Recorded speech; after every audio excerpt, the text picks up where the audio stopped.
If there's one thing I learned that I wished I would have known years ago, is modern masculinity is a trap. And let me explain. What modern masculinity tends to look like is a projection of masculinity, let's say.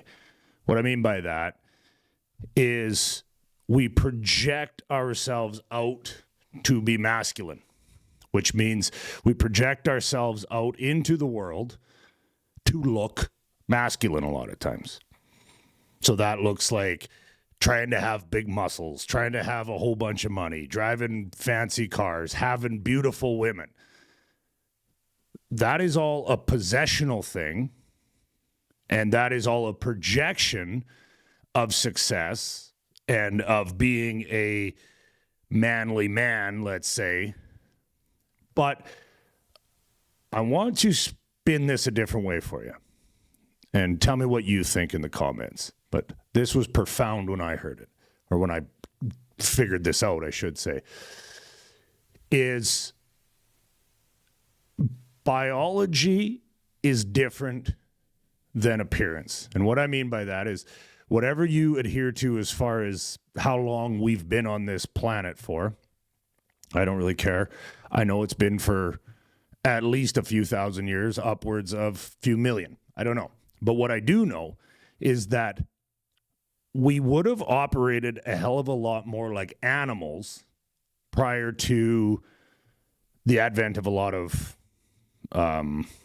the luxuries that we have today. Even the creation of agriculture was a luxury that people just didn't have up until, a few thousand years ago.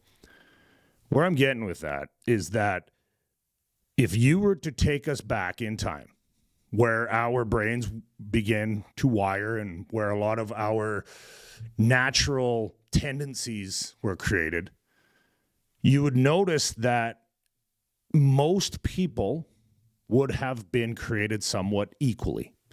You would have obviously genetic variation.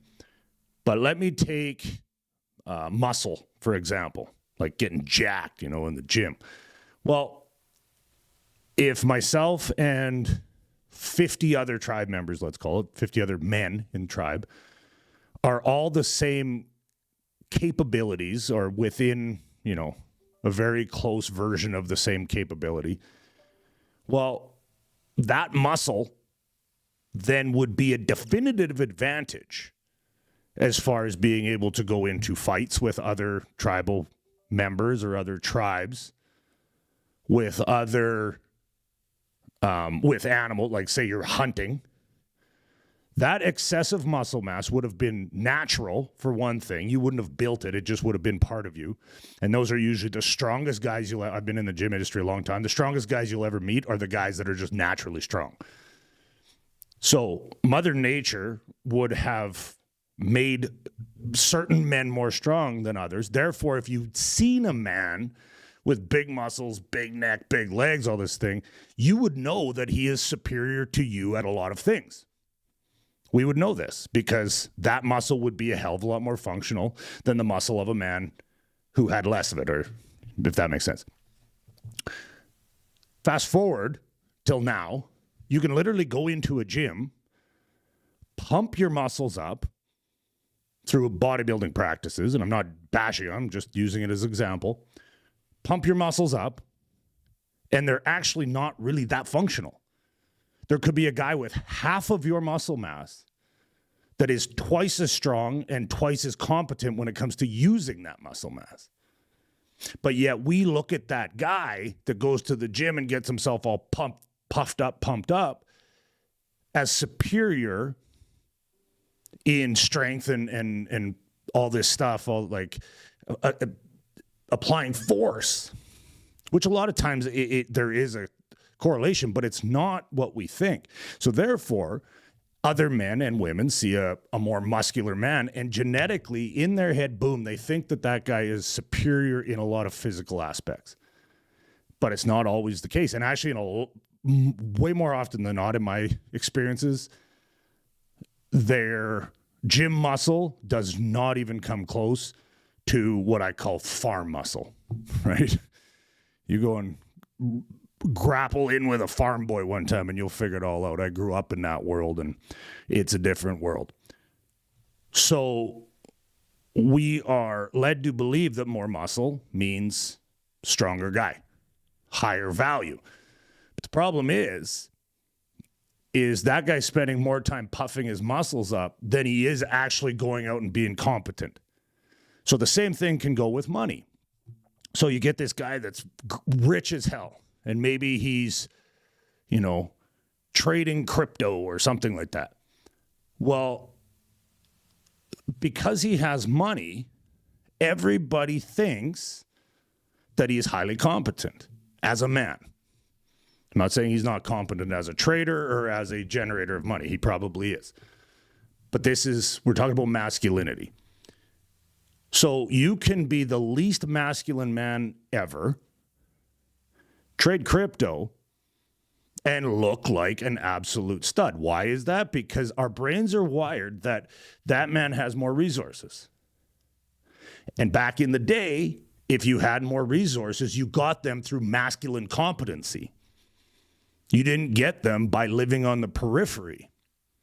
So what ends up happening is we see that guy and we put him on this masculine pedestal, and then we get let down, especially women. I've talked to a lot of women about this. You get let down because you were fooled into this appearance of masculinity versus the actual truth of masculinity. And this goes in all kinds of directions. Those are just a couple examples. So why am I saying all this? Well, a lot of those guys have been around a lot of both. I've been both to an extent at, various points in my life. They're usually some of the most unhappy motherfuckers I've ever seen in my life. I have coaching clients that are rich as hell and completely unfulfilled and just lost, and they can't figure out why they can't get the woman they want. They can't get the relationships they want, or even the relationships with other men in a, completely non-sexual way. But they can't seem to get out of life what they thought they could buy. Same thing with the bodybuilder. They're some of the most broken, insecure people you'll ever meet. There's a lot of good ones, but some of the sickest people I've worked with are that way. They need to puff their muscles up because they want to project masculinity. But what you're not fooling anybody long term. You can fool them short term. So what do we have to do? Why am I going on this rant? Well, we got to think about what masculinity actually is. It is the creation part of building your world. I really suggest you read a book, 3 books, 4 books, whatever it ends up being. And they are the Jack Donovan series, starting with The Way of Men. The second one is Becoming a Barbarian. The third one is A More Complete Beast. And then I think the fourth one, he just came out a few years ago, is called Fire in the Dark. It's kind of the more spiritual side of things. He breaks this down into 4 things: strength, courage, mastery, and honor. Those are the 4 things that men need to possess to be honored by other men, essentially, and then women in the long run after that. But usually if men can honor those traits, women will as well. But a lot of those traits you can't fake. You can't fake strength. If you're actually strong, you're actually strong. Now, you could be 135 pounds and be twice as strong as a guy that's 235 pounds. So strength is strength. We can try to fake it, but you know if you're strong or not. So therefore, you know if you're masculine or not. If you fail at that, there's something broken inside you and you feel it and it starts picking at you. You know what I mean? Courage is courage. You can fake courage everywhere nowadays, right?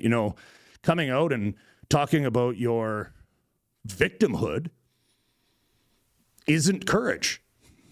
I mean, everybody makes it sound like it. That isn't courageous at all. What's courageous is fixing it. What's courageous is actually taking action to fix the problem you're being the victim about. Men aren't victims. Masculine men aren't victims. They fix things. They create things. They make a better way. They don't sit in their victimhood. So courage is not making your victimhood your identity. That's not courage at all. Mastery is another thing. You know, I'm building YouTube videos right now. This is fucking hard. I am not really that good at this yet. But I will be, because I'm going to master how to do it. And I'm going to use the courage part of this to dive into this, to master it. Men need to master skills. You will get rewarded and paid for your skills. And the more masculine those skills are, meaning the more we can use those skills to give back to the tribe, the more you will be honored. And we're going to get to that one right after this. So again, you could be trading crypto, and I'm not going to bash on that. That's not what I'm trying to do. What I'm saying, though, is the tribe as a masculine group isn't going to reward you as much as you want for sitting there and clicking the fucking sell button.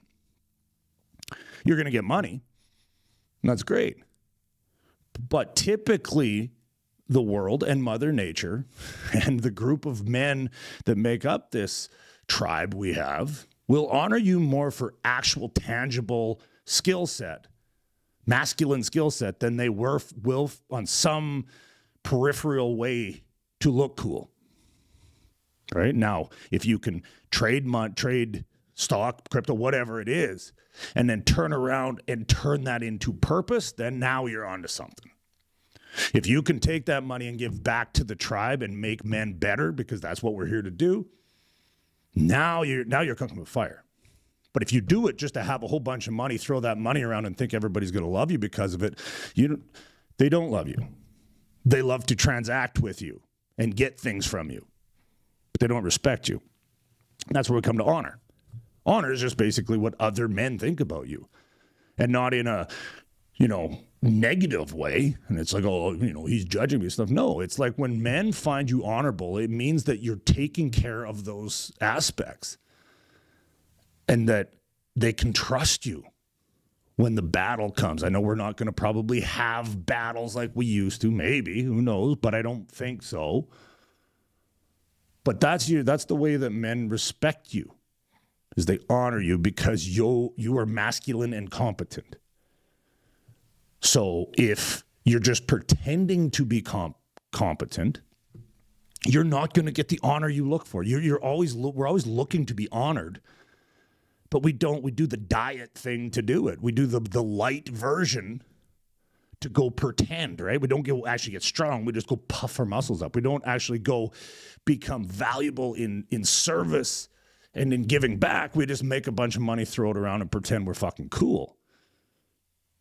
We don't actually go into a relationship with a woman for the intention of creating and building this cool life and actually having a partner to build something with. We just want to fucking, tote her around and try to show everybody how cool she is, and basically that's something to stick your dick in, essentially, is what you're doing. That's not masculinity, man. I guess like it's so guys banging hundreds of chicks, everybody's like, oh, that's masculine. That's not fucking masculine. That's easy to do, and it just makes you look cool. Like it's your attempt to look cool. But the actual building something with that female as a partner, as a support piece for your masculinity, that's where it's at. Jack Donovan also brings up a fifth one, which is creation. And that was probably one of the biggest ones for me out of his four. He had four tactical virtues, essentially masculinity, and then he added a fifth one later on, saying creation. It could be a potential one, and I think it definitely is. Where men create. That's what we do. We're connected to God, we create. So think about that. I don't have a whole lot of things for you to go out and do from this video, but I got you some stuff to think about. Think about it, comment, let me know what you think. And I appreciate each and every one of you glorious motherfuckers, and I'll see you in the next video. Godspeed.